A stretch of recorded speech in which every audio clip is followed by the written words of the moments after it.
What is up, everyone? I'm currently obsessing with these gigantic spiders that I actually saw on Pinterest and decided to try them for myself. So that's exactly what I'm going to be sharing with y'all in this video. The first thing we're going to be needing are these plumber's pipe insulation. These are the 1/2 inch ones.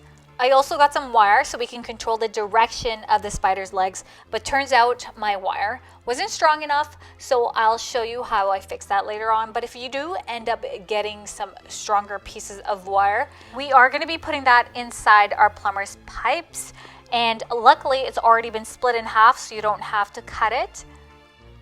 Once you've done all your spider legs, you want to take all 4 of them together, and we are going to tape that up right in the middle.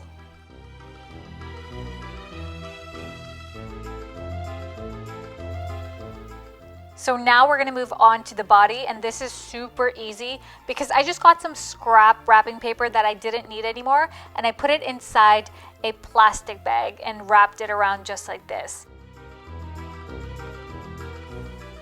I then placed some duct tape around the head just to differentiate where it ends and where the body starts, basically. And then we're going to take that and then attach it onto our legs with some more duct tape. And this is exactly where you can control the direction of the legs, especially since my wires didn't really work out the way I wanted them to and didn't fold. You see how they're literally like not bending, but that's totally okay because we'll fix that again later on. I also decided to add some more tape around the legs just to add some texture. I also extended the tape all the way down and decided to do kind of like this pointy leg just to make it look a little bit more creepy and realistic. And here you can see how I've made the legs bent even better than the wires would, and that's just using a little bit more duct tape.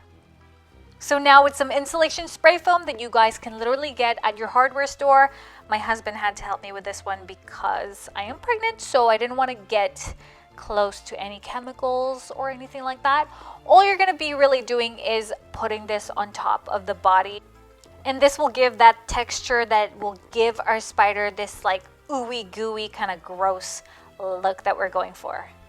So that will take about a couple hours to dry up, but we just waited until the next day so that it's fully dry, and then we just took some flat matte black paint, painted the spider, left it out to air it out and also dry it out, and that's it. I really love the way these came out. They're super creepy, they're such unique decorations, and they're also super cheap. Hopefully you guys enjoyed this Pinterest DIY. Let me know if you're going to try it out for yourself down in the comments below, and give it a big thumbs up. Also, congratulations to our winner from last week. As promised, I was going to mention that at the end of this video, so make sure that you email me for your prize. Meanwhile, thanks again for joining me, and I hope to see you in the next video. Bye!